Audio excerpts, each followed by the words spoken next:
하나님 말씀은 요한계시록 6장 1절에서 8절입니다.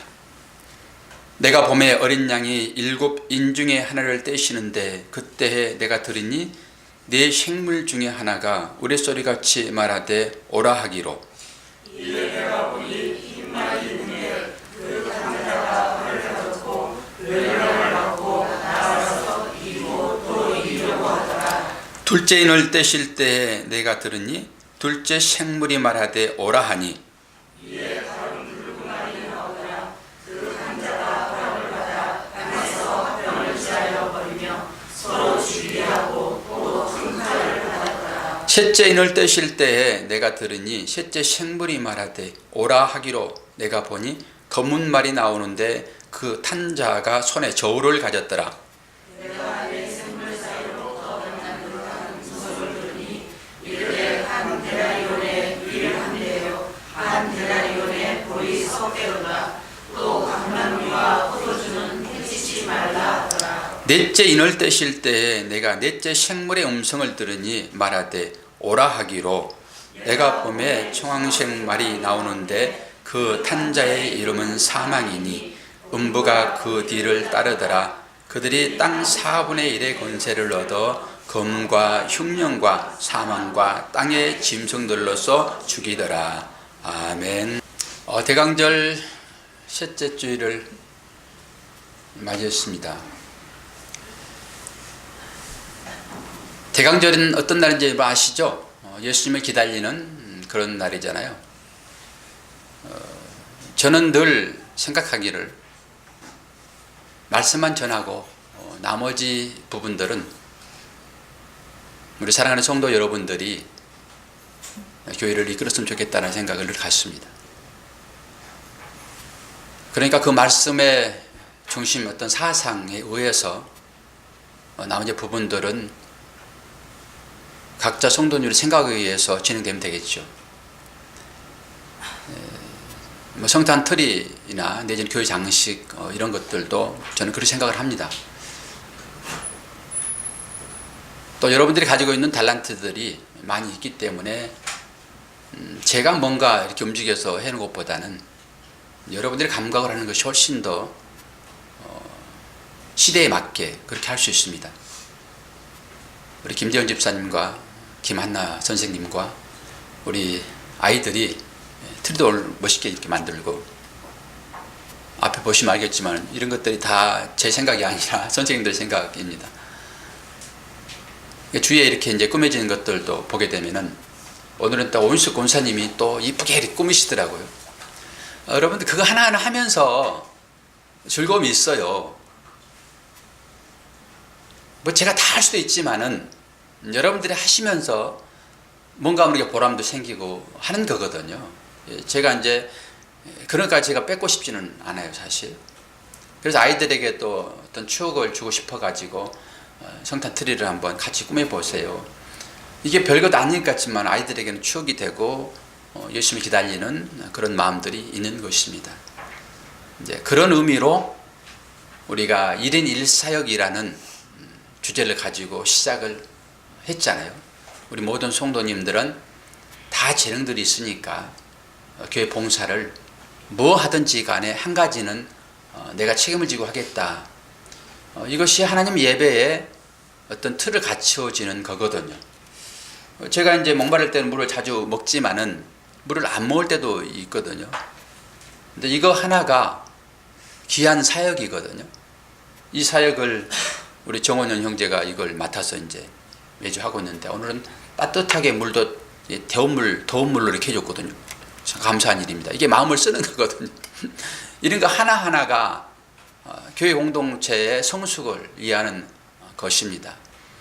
또 나는 그러면은 그런 거 뭐 할 수 없으니까 예배라도 좀 일찍 나와서 나는 기도라도 조금 봉사자들을 위해서 한 1분이라 하겠다. 그러면은 또 마음이 그런 마음으로 또 할 수 있죠. 이게 이제 우리가 하나님께 드려지는 마음이다라고 봅니다.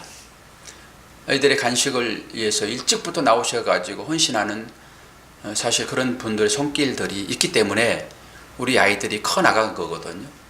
시아고 가는 교회는 목표가 차세대 리더를 양육하는 것으로 하나님 세우셨습니다. 우리는 그 사명을 주셨기 때문에 그 일을 감당하는 것으로 우리 어른들은 이제 봉사를 하는 것입니다. 물론 그 일을 감당하도록 하나님이 여러 가지 여건을 분명히 주실 것입니다. 그래 목적이 없이 그냥 나의 건강, 나의 풍요로운 삶, 나의 행복, 이것도 물론 하나님 자녀이기 때문에 그걸 다 이루어 주시긴 하지만은 그것보다는 한 걸음 더 나아가서 우리들이 앞으로 성장할 우리 자녀들을 위하여 내가 힘쓰겠다. 그러면 하나님 더 기뻐하시고 그 필요한 것들을 채워주십니다. 하나님의 미랄 사상이 멋진 말이잖아요. 하나님 미랄에 떨어져 죽지 않으면 많은 열매를 맺을 수 없음 같이 바로 우리가 그 사역을 감당하는 것입니다. 어제 제가 신문을 봤는데 한국교회에 49%가 주일학교가 없습니다. 여러분 실감하십니까? 옛날에 우리가 교회 다닐 때는 주일학교 아이들이 기본적으로 있었어요. 무조건 있었습니다. 그런데 이제 아이들이 많이 감소했잖아요. 그래서 49%가 주일학교 없다라고 하는 것은 반이 주일학교 없습니다. 이건 우리가 경각심을 가지고 기도하며 해결해야 할 문제입니다. 반이 없다라고 하는 것은 앞으로 교회의 미래가 없다라고 하는 것과 똑같습니다. 그럼에도 불구하고 하나님께서는 우리의 목표를, 우리의 목적을 기쁘게 여기셔서 세워가는 교회는 대형 교회들이 모일 만한 숫자가 사실 대형 교회라니까 조금 미안하긴 한데 중형 교회들이 모일 만한 그런 주일학교 아이들이 이 작은 소형 교회에 모이고 있거든요. 이건 뭘 말하고 있습니까? 하나님께서 관심 가지고 계시고 우리들이 그 사역을 위하여 올인하고 있다라고 하는 증거입니다. 씨를 뿌리지 않는데 어떻게 씨가 나오겠습니까? 씨를 뿌린다라고 하는 것은 그 씨 속에 감춰져 있는 것들을 보았다라고 하는 거거든요. 그 열매를 보았다라고 하는 것이죠. 그 씨 안에 뿌리가 있고 가지가 있고 또 잎이 있고 이 꽃이 나오고 그래서 열매가 맺을 것이다 라고 하는 이 사실들을 아는 사람만 씨를 뿌립니다. 사람 키워내는 걸 그러잖아요. 지금은 비록 우리 아이들이 5세짜리 우리 아이가 이제 계속 주일날 엄마 손을 잡고 교회 나오거든요. 그러면서 오늘 간식도 먹지 않고 이제 일찍 엄마 따라서 갔는데 저한테 부탁하기를 우리 선생님한테 저 왔다 갔다 꼭 말해주세요. 그런데 그 선생님은 여행 갔어요 오늘. 우리 아이들이 그렇게 잘합니다. 우리 선생님들의 수고로움과 기도에 그 터전 위에서 우리 아이들이 잘하고 있거든요. 그 아이들을 여러분 보십시오. 어떻게 저렇게 성숙해가지고 이제 내년에 고등부가 생겨나는데 어떻게 그 유치부 아이에서 고등부 아이들이 나왔냐고요. 신기하잖아요. 그냥 자라나지 않습니다. 우리 아이들은 우리들의 사랑과 부모님의 관심과 부모님께서 양육하는 그 양육으로 아이들이 자라는 거거든요. 그냥 절대 자라지 않습니다. 물론 몸이야 뭐 자라겠죠. 몸이야. 그러나 몸은 이건 사실 안개와 같다고 성경은 얘기를 합니다. 이게 사라지는 것이거든요. 그럼 뭐가 중요하냐 그러면 내 안에 있는 내 몸 안에 있는 영이 중요하단 말입니다. 이 영은 영원히 삽니다. 이 영이 뭘 먹고 사느냐 그러면은 사랑은 먹고 삽니다. 보이진 않지만은 얼마만큼의 사랑을 먹었냐에 따라서 그 아이가 사랑의 사람으로 나오냐 안 그러면 분노의 사람으로 나오냐. 비록 가정에서는 큰 사랑을 먹지 못하더라도 우리 교회 오게 되면은 성도들이 퍼붓는 그 사랑을 아이들이 먹고 자랍니다. 그래서 떠나가지 않습니다. 떠나갔다 하더라도 그 아이들은 꼭 돌아오게 되어 있습니다. 그런 측면에서 세워가는 교회는 이 일을 감당하고 있고 이 일을 감당하는 여러분 축복하고 사랑합니다. 존경합니다. 마음으로 늘 응원해 주시고 봉사하는 손길들을 위하여 기도해 주시기를 바랍니다. 오늘은 이제 본격적인 인해 재앙으로 시작을 합니다. 인해 재앙. 오늘은 네 번째 재앙까지만 설교할 것입니다. 네 번째 재앙. 늘 말씀을 드리지만은 이런 관점에서 여러분 보셔야 됩니다. 인재앙과 나팔재앙과 대접재앙으로 계시록은 끝나거든요. 근데 우리가 이제 8장 가게 되면은 이 인재앙의 7번째 재앙이 나옵니다. 거기에서 내성과 음성과 번개와 지진 그리고 땅 4분의 1이 없어집니다. 그리고 이제 나팔재앙에 가가지고는 11장에 나오는데 조금 더 진척되어지는 것을 볼 수 있죠. 번개와 음성과 내성과 지진과 큰 우박 그리고 땅 3분의 1이 없어집니다. 그리고 16장 가게 되면은 이제 마지막 대접 심판이 나오는데 그는 번개와 음성과 지진과 내성과 큰 우박과 땅 전부가 멸망합니다. 그러니까 이렇게 볼 수 있습니다. 우리는 지금 인재앙은 크게 우리한테 두려움이 없습니다. 근데 가면 갈수록 이 재앙들이 강력해지는 것을 볼 수 있다고 하는 것이죠. 제가 이렇게 말씀드리는 것은 이게 점진적으로 이런 재앙이 있고 그 후에 더 큰 재앙이 있을 것이다 이렇게 보지 마시라는 것입니다. 한꺼번에 이 일이 있었더라라고 하는 것이죠. 예를 한번 들어보겠습니다. 이게 지금 바로가 꿈을 꾸는 장면입니다. 꿈을 꾸는데 저 위에 보게 되면은 이 토실토실한 소가 있고 저 위에는 바짝 마른 소 7마리가 있습니다. 그래서 이 바짝 마른 소 7마리가 이 통통한 이 소를 먹어치웁니다. 이게 재앙이죠. 그리고 옆에 오른쪽에 보게 되면은 아주 알곡이 알알이 연근 7 싹이 있고 열매가 있고 그 후에 비실비실한 또 7싹이 있습니다. 근데 이게 결국 이 풍성한 이 열매를 먹어버리거든요. 이 두 꿈을 꾸었는데 이 꿈이 한 꿈입니다. 이걸 두 가지로 여러분 해석할 수 있습니까? 한 꿈이란 말입니다. 한 꿈을 어떤 방법의 차이로 두 가지로 보여주는 거예요. 그러니까 요한계시록을 그렇게 보시라고 하는 것입니다. 이게 인재앙과 나팔재앙과 대접재앙은 같은 얘기다라고 하는 거예요.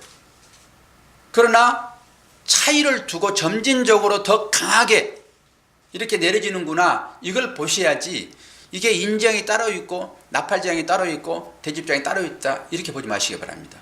그래서 이게 인재앙만 정확하게 해석이 되어지고 살펴보게 되면은 앞으로 닥쳐지게 될 큰 대접재앙도 충분히 이해를 할 수가 있습니다. 그런 측면에서 우리가 오늘 말씀을 잘 살펴보셔야지만이 전체적인 요한계시록의 말씀을 해석할 수 있습니다. 우리가 4장에서 5장은 하늘성전의 환상 그것을 상징적으로 소개했다라고 하게 되면은 이제 6장에서 16장까지는 구체적으로 확대되어져서 설명이 되어집니다. 세 개의 심판의 시리즈가 축을 이루면서 진행된다라고 하는 것을 볼 수 있죠. 첫 번째 재앙을 4개로 묶어서 오늘 이제 설명을 할 것인데요. 첫 번째 재앙이 어떤 재앙으로 나오지요? 자, 인재앙에서 말을 탄 자가 등장합니다. 말을 탄 자가 등장을 하는데 말이 색깔이 다르죠. 첫 번째 말 색깔은 어떤 것입니까? 흰색 말입니다. 흰색 말. 그리고 두 번째 말은 붉은색이고 세 번째 말은 검은색이고 넷째 말은 청황색입니다. 첫 번째로 이 재앙을 통해 가지고 우리가 깨달아야 될 것은 이 재앙이 대자연을 심판하시는 것으로 재앙이 이루어집니다. 자연을 심판하시는 하나님 이렇게 보시면 되겠습니다. 그러면서 이 넷째 재앙이라고 하는 것은 동서남북을 사실 얘기를 하거든요. 방위를 얘기하는 거거든요. 그러니까 이 지구에 지구의 심판이 내려진다. 이렇게 이제 보시면 되겠죠. 다른 말로 우주적인 어떤 성격을 띠고 이 심판이 내려진다. 하나님이 그러한 차원에서 이 심판이 주어지고 있다. 그러죠. 그런데 우리가 한 가지 이 말씀을 제가 보면서 이해할 수 없는 것이, 우리는 예수님 하게 되면 선한 분이시잖아요. 그리고 예수님 하면 복음이잖아요. 그런데 어떻게 이 복음 안에서 이 재앙이 나오는가? 우리는 사랑 그러면은 사랑은 늘 좋은 것이어야 되는 것이잖아요. 하나님 자체가 사랑이시잖아요. 하나님은 예수님과 한 몸이시니까 예수님도 사랑이시잖아요. 어때요? 그런데 그 사랑에서 이런 심판이 나오는가? 그럼 이게 뭘 말하고 있지? 이렇게 보셔야 됩니다. 제가 토요일마다 우리 카카오 그룹 메신저를 통해 가지고 여러분들한테 이제 문자로 보내드리잖아요. 근데 제가 이렇게 강조를 자꾸 하면은 조금 들어와서 클릭을 해보고, 그렇지 않으면은 클릭을 많이 안 해요. 그러면 제가 이제 두 번째 보내기도 하고 하는데, 이번에는 조금 그런 질문을 제가 드렸잖아요. 질문이 뭐였습니까? 클릭했습니까? 지난번에 제가 토요일 날 했는데 누가 클릭했는지 안 봤습니다. 뭘 질문을 드렸죠? 왜 사는가? 왜 사는가? 그렇게 한번 물어보고 싶더라고요. 여러분들에게. 왜 사세요? 제가 네 가지로 거기다 이제 뭐 답일 수는 없지만은 그 질문의 첫 번째가 뭐였었어요? 그냥 산다. 그냥 사신 분 계세요? 아마 절반 정도는 그냥 사시지 않을까요? 그냥 사는 거 아닙니까?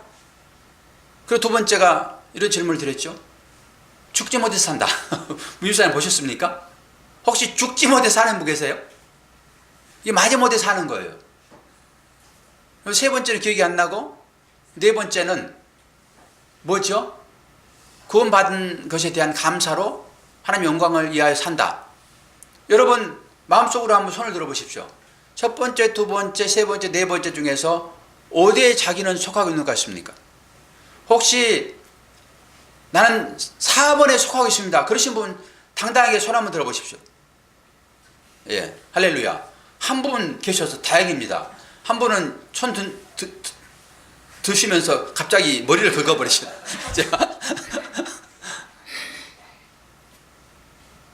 사실 우리는 4번에 답을 해야 되는 게 맞는 거거든요. 근데 그냥 산다라는 것과 죽지 못해 삽니다라고 하는 답에 여러분 공감을 표시할 것입니다. 우리가 이 계시록을 마치게 되면은 마지막에 주 예수여 어서 오시옵소서 그 고백을 하게 될 터인데, 여러분이 이 계시록을 잘 배우셔야지만이 마지막에 그 고백을 하며 그냥 산다, 죽지 못해 산다, 이런 생각을 싹 버리시고 나는 구원받은 자로 하나님의 영광을 위하여 삽니다 라고 당당하게 말할 수 있을 것입니다. 이렇게 말할 수 있을 때에 주님은 오십니다.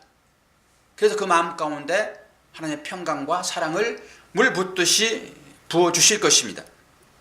오늘 이제 네 가지 이 말탄자가 징계하는 그걸 이제 보도록 하겠는데요. 우리가 이 징계가 뭘 통해서 오는가라고 하는 것을 지난 설명을 드렸는데, 이것은 성도들의 기도를 하나님이 들으시고 그 기도에 응답하는 차원에서 이 심판이 이루어지겠다. 그러면 이것이 우리 성도들이 원한을 풀어달라고 하는 기도였느냐? 그건 아니었더라. 그럼에도 불구하고 하나님은 성도들이 기도할 때 그 기도의 응답으로 이 재앙을 내리시는데, 이 재앙이 끝나면 이제 전부 끝날 것입니다. 그러면 이 재앙이 뭘 의미하느냐? 믿지 않는 자들에게는 이게 큰 공포가 될 것입니다. 그리고 이 재앙으로 인하여서 결국 종말을 맞이하게 될 것입니다. 믿지 않는 자들은. 그러나 믿는 자들에게는 다시 한번 자신의 잘못을 회개하고 바른 길로 오게 하는 그런 의미가 이 지향 가운데 있습니다. 그래서 성도들이 하는 그 기도, 향이 돼서 기도가 올라갔잖아요. 24장로가 기도했을 때. 그 기도가 뭐냐 그러면은 하나님의 나라가 빨리 완성되기를 위하여 기도하는 것입니다. 나의 원수를 하나님 징계해 주세요. 그런 차원이 아니라 하나님의 나라가 속히 우리의 마음 가운데 우리가 살고 있는 이곳에 완성되도록 해달라고 하는 그 기도가 그 기도였죠. 우리는 이 심판이 왜 우리에게 주어지고 있는지 이 문제를 잘 이해를 해야 됩니다. 이 이해를 돕기 위해서 에스겔서 14장의 말씀을 띄워드립니다. 에스겔서 14장 20절에서 23절을 보게 되면은 비록 노아, 다니엘, 욥이 거기 있을지라도 나의 삶을 두고 맹세하노니 그들은 자녀도 건지지 못하고 자기의 의로 자기의 생명만 건지리라. 나 주 여호와의 말이니라 하시니라. 주 여호와께서 가라사대 내가 나의 네 가지 중한 벌 곧 칼과 기근과 사나운 짐승과 온역을 예루살렘에 함께 내려 사람과 짐승을 그 중에서 끊으리니 그 해가 더욱 심하지 않겠느냐. 그러나 그 가운데 면하는 자가 남아있어 끌려 나오리니 곧 자녀들이라. 그들이 너희에게로 나오리니 너희가 그 행동과 소위를 보면 내가 예루살렘에 내린 재앙 곧 그 내린 모든 일에 대하여 너희가 위로를 받을 것이라. 너희가 그 행동과 소위를 볼 때에 그들로 인하여 위로를 받고 내가 예루살렘에서 향한 모든 일이 무고히 한 것이 아닌 줄을 알리라. 나 주 여호와의 말이니라. 무고히 심판은 내리지 않는다라고 하는 것입니다. 이 심판은 분명하게 하나님의 자녀들이 내지는 하나님을 알아야 할 사람들이 하나님을 따르지 아니하고 자기 우상을 섬기며 사는 그것 때문에 내린다라고 하는 것이죠. 하나님께서 이 말씀을 줄 때는 예루살렘에 대한 멸망에 대한 경고입니다. 오늘 요한계시록에 나오는 계시 내용과 똑같습니다. 어떻게 나옵니까? 하나님이 의인이라고 불리운 사람들이 나오는데 그건 누구예요? 노아와 다니엘과 욥입니다. 재앙이 얼마나 철저하고 엄중한지 그들의 자식이라도 재앙을 피할 수 없다라고 하는 것입니다. 믿음이라고 하는 것은 절대 1대1의 관계입니다. 하나님과 자신의 관계인 것이지 내가 잘 믿으니까 하나님이 보너스로 내 자녀는 그냥 패스 줄 것이다. 천만의 말씀입니다. 하나님은 절대 그러한 방법을 하지 않는다라고 하는 것입니다. 이 에스겔서 14장 전체를 보게 되면은 계속 이런 말씀들이 3번씩 나옵니다. 욥과 다니엘이 아무리 의의를 하더라도 그것 때문에 그들의 자녀가 구원받지 않는다라고 하는 것입니다. 하나님은 철저하게 바름과 옳음과 믿음의 삶을 사는 온전한 고백을 하는 그런 자들만 구원하지 옆에 붙어있다 해가지고 그들을 구원하지 않는다라고 하는 것을 얘기해 주고 있습니다. 이스라엘 백성들이 얼마나 하나님을 마음에 두기를 원치 않았는지 말씀을 통해서 한번 보도록 할까요? 예레미야서 31장입니다. 하나님은 지극히 하나님의 자녀들을 사랑하시는데 그 자녀들은 하나님 두기를 싫어했다고요. 예레미야 31장 32절 33절 나 여호와가 말하노라. 이 언약은 내가 그들의 열조의 손을 잡고 애굽 땅에서 인도하여 내던 날에 시험 것과 같지 아니할 것은 내가 그들의 남편이 되었어도 그들이 내 언약을 파하였음이니라. 나 여호와가 말하노라. 그러나 그날 후에 내가 이스라엘 집에 세울 언약은 이러하니 곧 내가 나의 법을 그들의 속에 두며 그 마음에 기록하여 나는 그들의 하나님이 되고 그들은 내 백성이 될 것입니다. 하나님께서 남편이 되어서 손을 잡고 끌고 가는데도 그들은 마음에 하나님 두기를 싫어했다라고 하는 것입니다. 이게 그들의 마음입니다. 뭘 말이죠? 당신 싫어요입니다. 당신이 나에게 아버지가 된다 할지라도 나는 싫습니다. 나는 내 맘대로 할 거예요. 이게 이스라엘 사람들의 신앙의 형태였습니다. 하나님이 남편이 되는데도 불구하고 그 남편 됨을 싫어했다라고 하는 것입니다. 당연히 하나님은 그들을 징계를 통해 가지고 바른 길을 가도록 하시는 것이죠. 이것 때문에 징계가 내려지는 것입니다. 이것 때문에. 이 얘기가 또 노아의 방주에서 한 번 더 나옵니다. 심판의 얘기가 창세기 7장 20절, 창세기 7장 20절 23절. 물이 불어서 15규빗이나 오르니 산들이 잠긴지라 땅에 움직이는 생물이 다 죽었으니 곧 새와 가축과 들짐승과 땅에 기는 모든 것과 모든 사람이라. 육지에 있어 그 코에 생명의 기운에 숨이 있는 것은 다 죽었더라. 지면의 모든 생물을 쓸어버리시니 곧 사람과 가축과 기는 것과 공중의 새까지라. 이들은 땅에서 쓸어버림을 당하였으되 오직 노아와 그와 함께 방주했던 자들만 남았더라. 지금 심판이 왜 있게 되는지를 설명하고 있습니다. 하나님은 근거를 가지고 심판하시지 전혀 근거 없이 심판하지 않습니다. 뭔가 이스라엘 백성들이 하나님을 떠나서 자기들만이 잘 살겠다고 하는 우상 숭배로 갔기 때문에 하나님이 지금 그들을 심판하는 것입니다. 하나님은 예레미야 31장을 통해 가지고 새로운 언약을 주셨습니다. 어떤 언약입니까? 너희는 나의 백성이 되고 나는 너의 하나님이 될 것이라. 이게 새 언약입니다. 이 새 언약을 줬음에도 불구하고 이스라엘 백성들은 계속 하나님을 떠나서 하나님을 하나님으로 섬기지 않고 자기가 좋아하는 우상을 섬기고 나갔습니다. 이게 심판이 있게 되는 동기가 되는 것입니다. 우리가 그런 가운데서 다시 하나님의 자녀로 부름을 받는데 이것을 하나님은 재창조라고 합니다. 재창조. 그리고 이것을 역창조라고 합니다. 왜 역창조로 하며 왜 재창조를 하는가요? 처음에 아담과 하와는 온전한 하나님의 형상을 통해서 빚음받았습니다. 그런데 그들이 마음 가운데 오늘 이스라엘 백성들이 하나님을 남편으로 섬기기 싫어한 것처럼 그들이 하나님을 싫어해버렸습니다. 그리고 이제는 내가 왕이 되어가지고 내 마음대로 살 거야. 그렇기 때문에 그들이 쫓겨났거든요. 그것이 죽음입니다. 이 죽었던 사람들을 이제 살려내는 방법으로 새로운 창조를 이루어야 되는데 이것을 역창조라고 하는 것입니다. 이걸 재창조라고 하는 것입니다. 그러면은 죽었던 사람들을 사는 것처럼 살아가는 이들을 어떻게 해야지만이 그 하나님의 형상으로 다시 만들어야 될까요? 여러분 생각을 잘 해보시길 바랍니다. 지금 우리는 하나님 곁을 떠나 있는 상태로의 삶이 우리의 삶입니다. 이건 온전한 삶이 아닙니다.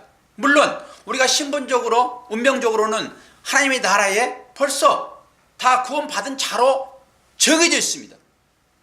그러나 우리가 그 완성의 상태로 가는 과정 중에 우리가 있다라고 하는 것을 깨달아야 됩니다. 그럼 어떻게 해서 그 하나님의 형상으로 다시 예전의 그 본 모습으로 우리를 재창조해야 되는가? 어떻게 해야 돼요? 우리를 죽여야 되는 것입니다. 우리를 죽이지 아니하고는 절대 그 하나님의 형상으로 이번에 방법이 없습니다. 이것을 우리는 역창조, 재창조라고 하는 것입니다. 이게 심판이 그런 의미로 우리에게 주어지고 있다고요. 심판이 없어서는 절대 새로운 재창조가 일어날 수 없습니다. 그냥 놔둬가지고는 타락 그 결과로 끝나버리는 것입니다. 하나님이 계시를 통해 가지고 이 심판을 하시는 것은 죄된 우리들을 완전히 멸하고 새로운 사람으로 만들어내는 과정이다라고 하는 것입니다. 우리 사람들은 전부 다 섞이는 걸 좋아하거든요. 근데 하나님은 섞이는 걸 싫어합니다.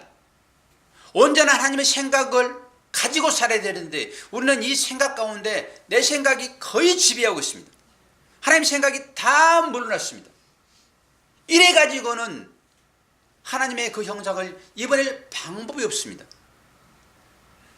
재창조로 하나님 형상을 입는다라고 하는 것은 어떤 과정이죠? 내 생각을 온전히 가지고 있는 이 머리를 바꾸는 것입니다. 이게 으뜸 사상이라는 것입니다. 내가 어떤 사상을 으뜸으로 가지고 있는가? 에덴 동산의 아담은 처음에는 하나님을 으뜸으로 생각했습니다. 하나님을 제일 중요한 자리에 놓았습니다. 그리고 그분이 뭘 하면 기뻐할지 이 삶을 그들이 추구하며 살았습니다. 이걸 목적으로 살았습니다. 그런데 사단의 유혹에 의해 가지고, 마귀의 유혹에 의해서 그는 이제 하나님을 배신하고 그 자리에 누구를 세웠습니까? 자기를 세웠습니다. 이 생각을 죽이는 것이 심판입니다. 그러니까 이 인심판이나 내지는 나팔 심판이나 대접 심판이 실제적으로 우리의 삶 가운데 내려지고 있습니다. 지금. 그러나 이것이 뭘 말하고 있느냐, 이것은 그걸 통해 가지고 이 머리를 바꾸는 것입니다. 여러분의 생각을 바꾸는 것입니다. 여러분의 생각을 이제는 예수 그리스도로 머리를 대체하는 것이 재창조입니다. 무슨 부활, 그러면 우리는 이 죽은 사람들이 다시 딱 살아나는 걸로 생각하는데, 더 깊이 들어가게 되면은 이 몸도 전부 다 불태워질 것들이잖아요. 우리 새로운 몸을 입어야 될 것인데 그 새로운 몸의 형질은 우리가 알 수 없습니다. 이것을 통해 가지고 뭘 얘기하고 있느냐 그러면은 나의 생각을 어떻게 바꿔낼 것인가의 싸움입니다. 이게 심판입니다. 요한계시록을 그런 각도로 보게 되면은 훨씬 새롭습니다. 요한계시록이 어렵지 않습니다, 여러분. 막 불이 떨어지고 막 지구가 말려 들어가고, 그러니까 무슨 우리가 영화에서 보는 것처럼 이렇게 무섭게 느껴지지만은 이것이 뭘 말하고 있는지만 정확하게 인식할 수 있다 하게 되면은 이건 두려움이 전혀 아닙니다. 저와 여러분의 생각을 바꿔내는 거라니까요. 여러분 예배를 드리고 있으면서도 여러분의 생각이 참 많이 있습니다. 하나님 말씀이 주어지는데도 불구하고 여러분은 하나님 말씀 그 자체를 여러분의 기준으로 잣대로 전부 다 구분한다고요. 이 생각을 바꿔내는 것이 심판입니다. 이게 인재앙입니다. 인재앙. 더 이제 강하게 나팔 지형이 나올 것이고 결국 대접재앙으로 나올 것입니다. 그런 각도에서 보게 되면은 재밌습니다. 오히려 재밌습니다. 심판이라고 하는 것은. 그러면서 여러분들 생각을 이제 바꿔내야 되는 것이죠. 이 재앙이 왜 내려지는가를 말씀 통해 가지고 하나 더 보고 넘어가도록 하겠습니다. 누가복음 13장에 보게 되면은 왜 재앙이 내리는지를 얘기합니다. 누가복음 13장 4절에서 5절. 또 실로암에서 망대가 무너져 치어 죽은 18사람이 예루살렘에 거한 다른 모든 사람보다 죄가 더 있는 줄 아느냐. 너희에게 이르노니 아니라 너희도 만일 회개하지 아니하면 다 이와 같이 망하리라. 실로암에 있는 망대가 무너졌습니다. 그런데 그 망대가 무너지면서 18사람이 죽었습니다. 근데 이걸 가지고 제자들이 묻습니다. 왜 그들이 그 망대에 깔려 죽습니까? 우리는 여기에 관심이 훨씬 많습니다. 우리는 똑같이 말할 수 있습니다. 무슨 죄를 지었기에? 여러분도 뭐가 잘못하게 되면은 내가 뭔 죄를 지어가지고 이럴까? 또 내 전생에 무슨 죄를 지어가지고 나한테 이렇게 어려움이 있을까? 이런 생각을 기본적으로 하게 되어 있습니다. 우리 밑바탕에는 우리 선조들부터 가지고 있는 이 신앙이 있기 때문에 그렇습니다. 유대인도 마찬가지입니다. 유대인들도 그 안진뱅이가 있었는데 그 사람을 보면서 제자들이 예수님께 묻습니다. 저가 지금 걷지 못한 사람이 되어 있는데 자신의 죄입니까? 부모의 죄입니까? 어떻게 얘기했죠? 이것은 자신의 죄도 아니며 부모의 죄도 아니며 뭐라고 그랬죠? 하나님의 영광을 나타내기 위하여 그가 지금 앉아있다라고 주님이 말씀하십니다. 우리가 무슨 일을 당하게 되면은 내가 무슨 일을 잘못해서 하나님께서 왜 노하셨을까? 여러분 그런 측면으로 여러분 삶을 보시지 마시라는 것입니다. 뭐라고 지금 주님이 말씀하셨어요? 지금 너희도 만일 회개하지 아니하면 이와 같이 다 멸망할 것이다. 이런 교훈을 주기 위한 것이지, 그들이 뭔 잘못해가지고 그 망대를 통해가지고 사람이 죽지 않았다라고 하는 것이죠. 이게 재앙이 내려진 이유입니다. 우리도 인생을 살다 보면 많은 어려움을 겪죠. 행복한 일보다는 어려운 일이 많을 수 있고, 또한 어려운 일보다는 행복한 일이 많을 수 있습니다. 그러니까 행복이나 불행이나 이 모든 것들이 뭐 때문이라고요? 나의 믿음의 성숙이요. 하나님의 자녀된 삶을 바로 살 수 있도록 하나님이 그것을 허락한 것입니다. 그러면 재앙이라고 하는 것이 하나님이 그 재앙을 주셨느냐? 아닙니다. 하나님이 하시는 모든 일들은 절대 선입니다. 하나님은 재앙을 베풀지 않습니다. 이 재앙이 왜 내립니까? 재앙이 인간들의 죄 때문입니다. 내 실수로 그 어려움이 찾아오는 경우가 90% 이상입니다. 하나님이 1% 정도를 허락하실까요? 전부 다 나의 잘못이나 나의 죄 때문에 오는 것입니다. 그런데 하나님은 그걸 선용하십니다. 어떻게? 하나님의 자녀들을 믿음으로 끌어내시기 위하여 그걸 선용하는 것입니다.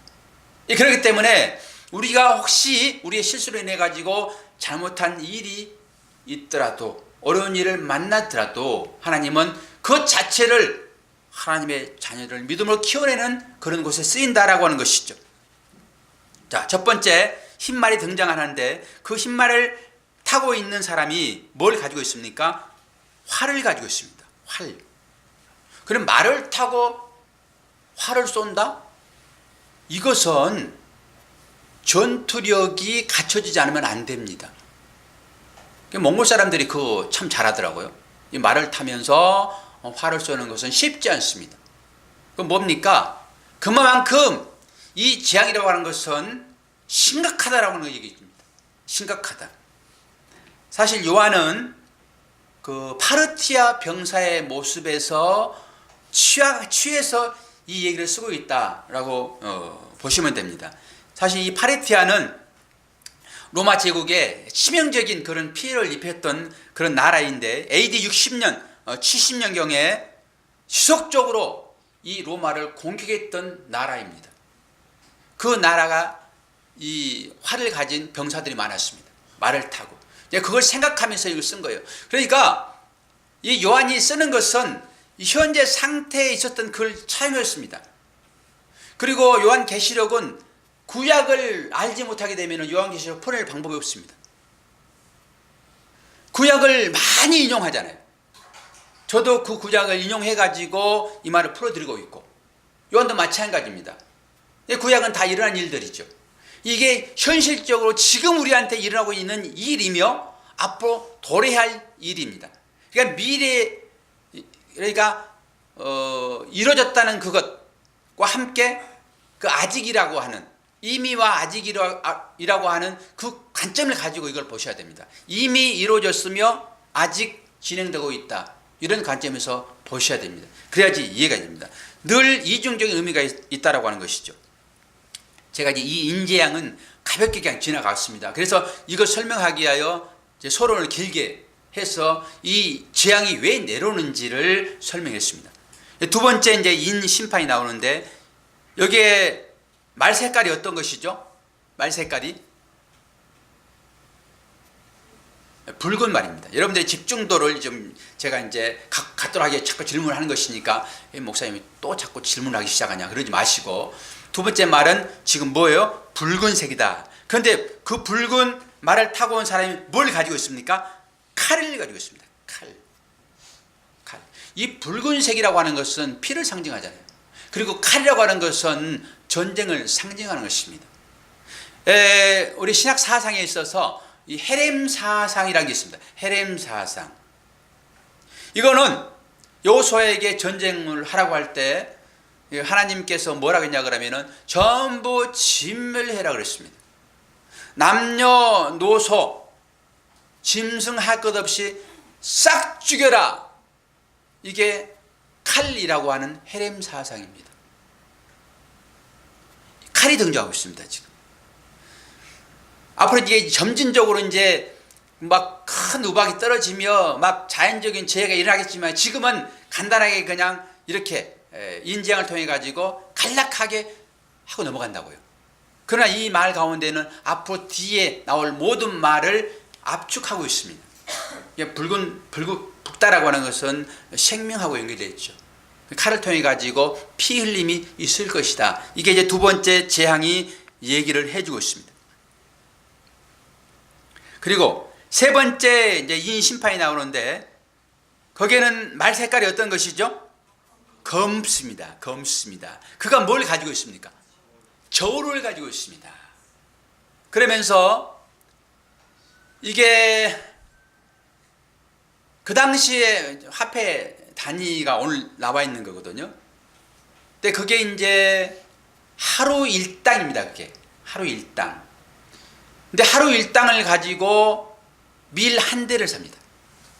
이게 뭘 얘기하냐 그러면은 이 전쟁과 기근이 심해 가지고 이 물가가 급속도로 상승한 그런 상황입니다. 그러니까 모든 사람들이 굶을 수밖에 없습니다. 그만큼 처참한 상황으로 하나님이 재앙을 내리신다라고 하는 것입니다. 이 교회사가가 있었는데 요스푸스에 하게 되면은 실제로 그 당시에 자기 자식들을 잡아먹었답니다. 요게 실화입니다. 지금 이스라엘의 멸망을 얘기하고 있는 거예요. 진행되어진 일들을. 그리고 앞으로 닥쳐지게 될 그런 예언을 계속해 얘기하고 있고요. 그 당시에 이스라엘이 함락되면서 바벨론 군인들이 성을 포위하니까 먹을 방법이 붙잖아요. 마지막에는 오늘은 이 자식 잡아먹고 내일은 내 자식 잡아먹자. 그래가지고 오늘 상대 자식 잡아먹고 내일 내 자식 안 주려고 도망가고 막. 그리고 애들 죽일 때 어떻게 주냐 그러면은 빙빙 돌려가지고 이 성벽에 쳐가지고 그렇게 아이들을 죽여서 잡아먹었다고 합니다.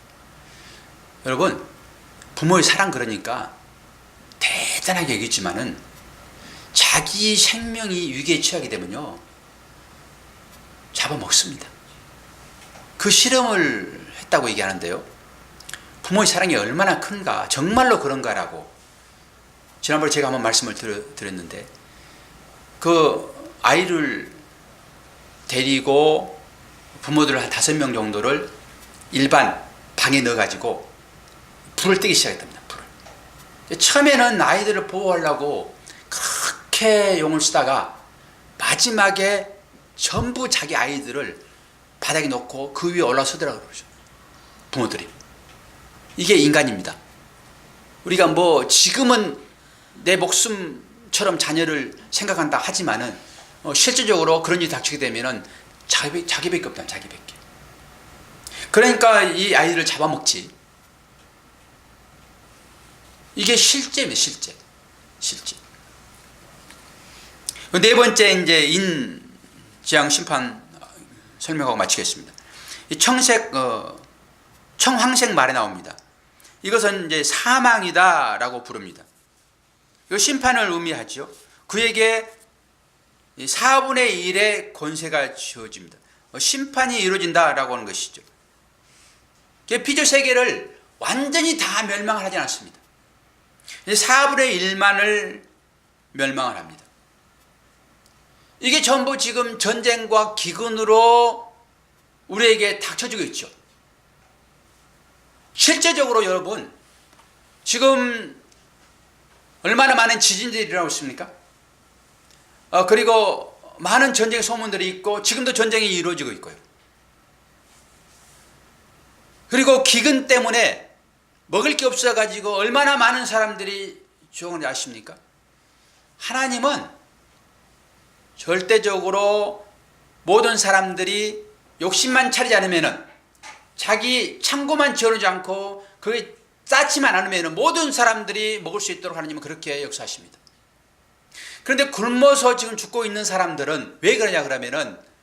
이 돈 많은 사람, 많이 가지고 있는 사람들이 그걸 풀지 않기 때문에 그렇습니다. 그리고 이 가격이 내려가게 되니까 오히려 태평양에다 곡물을 빠뜨려 버립니다. 이렇게 사람들이 이기적입니다. 나만 생각합니다. 이게 지금 현실적으로 일어나고 있습니다. 지금 우리의 삶 가운데도 이러한 삶이 일어나고 있지 않습니까? 무슨 성경에 나오는 대로 뭐 지진이 당장 내 앞에서 막 일어나야 되고 막 전쟁이 내 앞에서 당장 일어나야 되고, 이게 뭘 말하는 것을 보셔야 됩니다. 여러분 마음 가운데 이 증상이 그대로 일어나고 있다니까요, 현재요. 그리고 눈에 보이는 물리적인 그런 일들이 그대로 지금 일어나고 있고, 전쟁 소문이 얼마나 지금 많이 일어나고 있으며 중동에 얼마나 많은 전쟁이 일어나고 있습니까? 무역전쟁은 전쟁이 아닙니까? 우리의 삶 가운데 다양한 관계 가운데서 일어나는 이것은 전쟁이 아닙니까? 이 전쟁 현재 일어나고 있다고요. 그러니까 이 요한계시록이 앞으로 닥칠 일만을 얘기하는 것이 아니라 현재 우리가 겪고 있는 이 일을 얘기하고 있다고요. 그럼 이게 왜 이 심판이 현재 우리에게 내려지고 있느냐, 이걸 보셔야 됩니다. 그냥 우리를 죽여 없애기 위하여 그렇게 내려진 것이 아니다라고 제가 초반에 그래서 말씀을 드리는 것입니다. 이 심판이라고 하는 것은 현재 우리들이 겪고 있는 다양한 일들이라고요. 그러면 이 일들이 왜 주어지냐, 오늘 망대를 통해서 말씀을 드렸고, 이스라엘 백성들이 내가 네 남편이 됐음에도 불구하고 너희들이 나를 떠났을 때 그들을 다시 돌아오게 하는 그런 것으로 심판이 주어지는 것이지, 물론 믿지 않는 자들에게는 다행히 이것이 죽음의 심판이 되겠죠, 마지막에. 그러나 믿는 자들에게는 경각심을 주는 거라고요.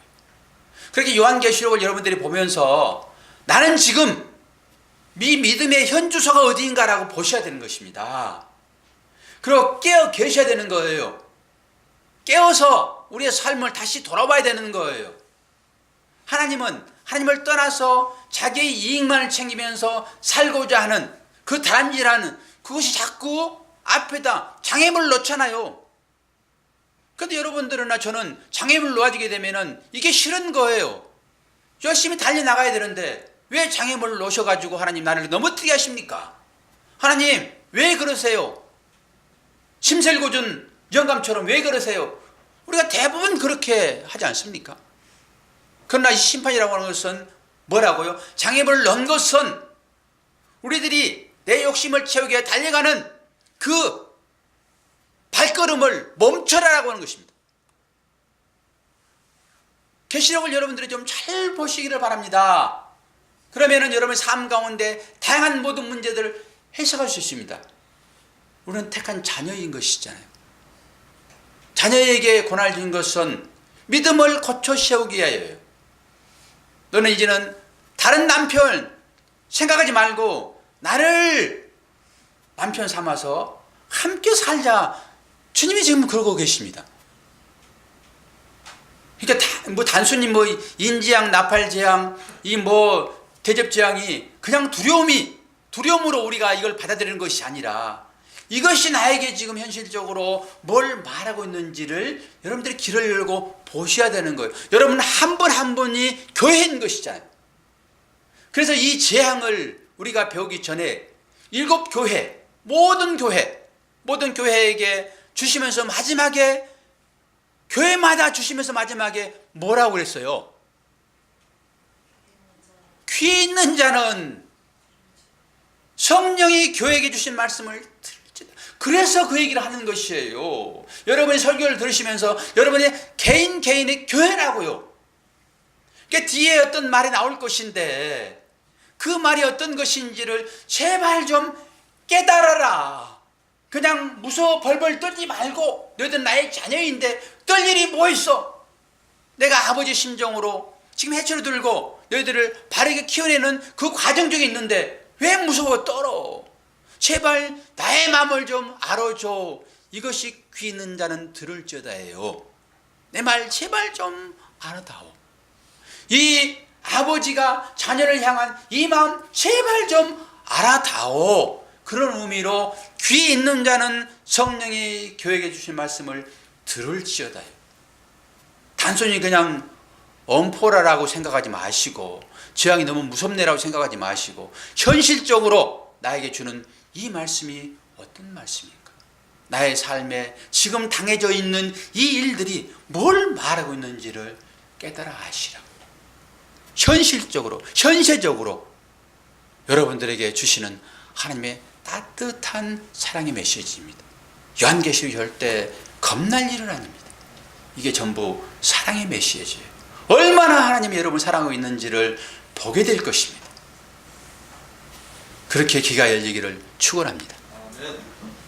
기도하겠습니다. 하나님 아버지, 하나님의 사랑이 얼마나 크게 내려지고 있는지 눈을 열어서 우리가 그걸 보기를 원합니다. 단순히 무섭고 떨림인 것이 아니라 나를 회개시켜서 자녀의 삶을 살도록 역사하시는 하나님의 큰 사랑으로 받아들일 수 있도록 도와주시옵소서. 예수 그리스도 이름으로 기도하옵나이다. 아멘.